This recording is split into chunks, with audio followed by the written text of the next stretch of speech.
Hello दोस्तों, good morning to all of you. तो अगर आप समरी जानना चाहते हैं तो ये वीडियो आप ही के लिए है। सबसे पहले अगर आप इस वीडियो पर नए हैं, इस चैनल पर नए हैं तो सब्सक्राइब ज़रूर करिएगा, लाइक कमेंट ज़रूर करिएगा। तो जो सॉन्ग ऑफ माई सेल्फ है, इसका मतलब होता है खुद के लिए गाना या खुद का गाना, जिसको लिखा गया है एक अमेरिकन पोएट वाल्ट व्हिटमैन के द्वारा। तो चलिए, और सबसे पहले तो आप लोग कॉपी कलम उठा के ज़रूर बैठिएगा, क्योंकि इसको आप नोट करके रख लीजिएगा। ये आपके एग्ज़ाम के लिए बहुत ज़रूरी होने वाला है, और नहीं नोट कर सकते हैं तो स्क्रीनशॉट एक बार ज़रूर ले लीजिएगा। तो चलिए देखते हैं। सॉन्ग ऑफ माई सेल्फ का मतलब है कि खुद का गाना। इसके समरी में सबसे पहले हम कवि के बारे में लिखते हैं कि किसने लिखा है, और इसके आगे हम स्टार्ट नहीं करते हैं। पहला लाइन है, song of myself is a didactic poem. कहने का मतलब ये है कि जो सॉन्ग ऑफ माई सेल्फ कविता है वो एक शिक्षाप्रद कविता है, शिक्षा देने वाला कविता है। ठीक है, इससे हमें कुछ सीख मिलती है। It has been composed by American poet Walt Whitman. बोल रहा है कि ये जो कविता है वो एक अमेरिकन कवि वाल्ट व्हिटमैन के द्वारा लिखा गया है। He is also people's poet. उन्हें लोगों की कवि हम कहते हैं। आपसे क्वेश्चन पूछ सकता है एग्जाम में, which is called people's poet. 4 आपको ऑप्शन देगा जिसमें आपको वाल्ट व्हिटमैन मारना पड़ेगा। अगला है, in this poem he has defined about himself. इस कविता में उन्होंने खुद के बारे में बताया है, खुद के बारे में वर्णन किया है। The internal quality of human beings and nature.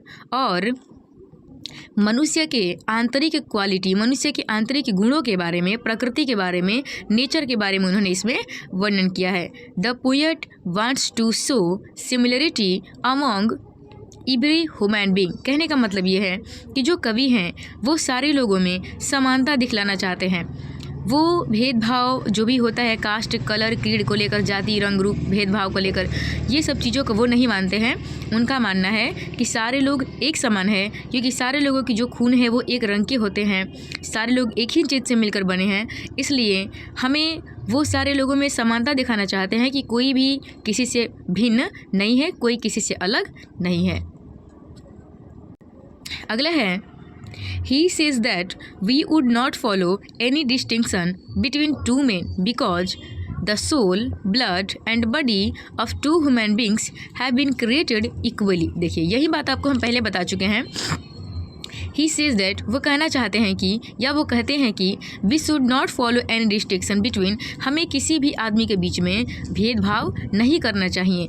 क्योंकि द सोल, आत्मा, ब्लड, खून एंड शरीर, two human beings have been created equally. क्योंकि जिस तरह से एक इंसान का शरीर, खून, आत्मा जिस तरह से बना हुआ है, उसी तरह से अगला इंसान का भी शरीर बना हुआ है, उसका आत्मा भी उसी तरह से, उसका खून भी उसी तरह से, सारे लोगों की एकदम मतलब एक जैसे ही है। इसलिए हमें भेदभाव किस बात पे करना चाहिए, सबके एक चीज़ से ही बना हुआ है। So he doesn't believe caste and religion. इसलिए वाल्ट व्हिटमैन जो है, रहने वाले तो अमेरिका के हैं, लेकिन बात करते हैं भारतीयों की तरह। वो कहते हैं कि हम जाति और धर्म में भेदभाव नहीं करते हैं, हम नहीं मानते हैं। The purpose of poet is to bring similarly between men and man. So ये जो कविता है उसमें जो वाल्ट व्हिटमैन है वो आदमियों के बीच में, आदमी और आदमी के बीच में एक समानता की भावना पैदा करना चाहते हैं कि हम सारे लोग इंसान हैं, इसमें कोई जात धर्म कुछ नहीं होता है, सब लोग एक जैसे बने हैं, इसलिए हमें समानता की तरह से रहना चाहिए। That the sentiments of similarly and dissimilarly would finish into the mind of every human being। इस कविता के माध्यम से, इस चैप्टर के माध्यम से वो हम इंसानों के दिमाग के बीच में भरी इस गंदगी को निकालना चाहते हैं। हम लोगों के दिमाग में जो ये गंदगी भरा हुआ है कि कोई अलग है, हम लोग अलग हैं, हम लोग एक दूसरे से भिन्न है, वो अच्छा है, वो ख़राब है, ऊंच नीच का भेदभाव करते हैं, तो वो इस कविता के माध्यम से हम लोगों के जो दिमाग में, मानसिकता में जो गंदगी भरी हुई है भेदभाव वाला, उसको वो दूर करना चाहते हैं। ये थोड़ा सा लास्ट में बचा हुआ है, लास्ट में आपको ज़रूर कुछ ना कुछ लिखना पड़ता है। लिखा है, at last he says that he has perfect health in the age of 37। बता रहे हैं कि लास्ट में वो अपने बारे में कुछ बताना चाहते हैं कि मैं अभी 37 बरस का हूँ और मैं पूरी तरह से स्वस्थ हूँ, मुझे किसी प्रकार की कोई प्रॉब्लम, कोई दिक्कत नहीं है। And he wants to keep his perfect health until he dies. और वो चाहते हैं कि मैं मरते समय तक भी इसी तरह से स्वास्थ्य में रहूँ। तो ये जाहिर सी बात है कि सारे लोग यही चाहते हैं कि हम कभी बीमार ना हो, कभी बूढ़े ना हो, मरते दम तक हम इसी तरह से सुंदर और जवान रहें। ऐसी कोई बात नहीं है। ये अपने बारे में बता रहे हैं कि मैं अभी 37 वर्ष का हूँ और पूरी तरह से अच्छा हूँ और मैं उम्मीद करता हूँ कि ऐसे ही रहूँगा हमेशा। The poet loves nature because he gets original energy from nature.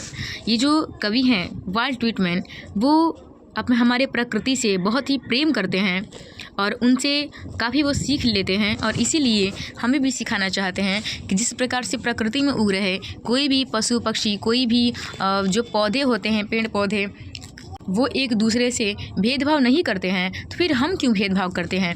क्योंकि हम सारे लोग तो एक ही जैसे से बने हैं।